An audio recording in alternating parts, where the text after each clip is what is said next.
লোকটি নিজের কার চালাচ্ছিল আর পিছে বসে থাকা দুই মেয়ের সাথে কথা বলছিল, কিন্তু পর মুহূর্তেই কার পাহাড়ের কিনারায় পৌঁছে যায়। ও জলদি স্টিয়ারিং ঘোরায় কিন্তু কার পিছলে ভয়ানক জায়গায় আটকে যায়। লোকটি দ্রুত কার থেকে বের হয় আর নিজের মেয়েদেরকে বাঁচানোর জন্য দৌড়ায়। ছোট মেয়েকে তো বাইরে বের করে, কিন্তু বড় মেয়ের পা আটকে গিয়েছিল।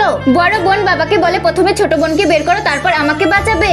যখনই বাবা ছোট বোনকে বাইরে বের করে তখনই কার নিচে গর্তে পড়ে যায় আর বড় মেয়ে কারের সাথেই গায়েব হয়ে যায়। ওই লোকটি মেহনত করে দুনিয়ার সবচেয়ে ধনী লোক হয়ে যায়, কিন্তু ওর মনে সবসময় একটা ব্যথা ছিল, নিজের বড় মেয়েকে না খুঁজে পাওয়া। ছোট মেয়েকে সামলায় হয়তো একদিন কোনো একটা ভালো খবর আসবে, এর মানে এটাও হতে পারে বোন এখনো বেঁচে আছে। কিন্তু সত্যিটা একটু অন্যরকম ছিল। ওই দিন একটা মহিলা ওকে বাঁচিয়েছিল।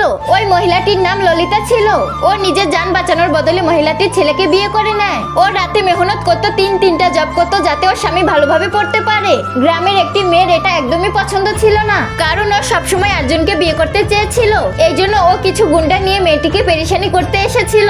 একদিন ওটাই হলো, কিন্তু ঠিক সময় আর্জুন চলে আসে আর ও গুন্ডাদের থেকে নিজের বউকে বাঁচিয়ে নেয়, কিন্তু একটু ঘায়েল হয়ে যায়। মেয়েটি দ্রুত আর্জুনকে হসপিটালে নিয়ে যায়। ডক্টর বলে আর্জুনের রক্ত লাগবে, রক্ত নিয়ে আসো, কিন্তু মেয়েটির কাছে এত টাকা ছিল না। মেয়েটি ডক্টরকে নিজের রক্ত নিতে বলে। কিছুদিন পর দুইজনই ঠিক হয়ে যায়। বউয়ের ভালোবাসার কারণে ও অনেক কৃতজ্ঞ হয়, কিন্তু মাথায় চোট লাগার কারণে ও সবকিছুই ভুলে যায়। শহরে জব পাওয়ার পর আর্জুনের সম্পর্ক একটা ধনী মেয়ের সাথে হয়ে যায়, যে আসলে ওর বউয়ের মাসির মেয়ে ছিল, কিন্তু ও এই কথা জানতো না। ওই ধনী মেয়েটিকে বিয়ে করার জন্য আংটি কেনার সময় আর্জুনের কাছে টাকা কম ছিল।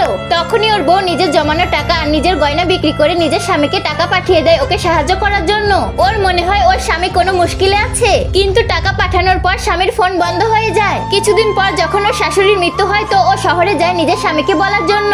শহরে হাঁটতেই ও একজন বুড়া লোককে কার অ্যাক্সিডেন্টের হাত থেকে বাঁচায়। ওই লোকটিকে দেখতেই ওর নিজের বাবার কথা মনে পড়ে। বন্ধুরা, মেয়েটি কি তার বাবাকে চিনতে পারবে? দেখতে চ্যানেলটিকে সাবস্ক্রাইব করবে সবাই।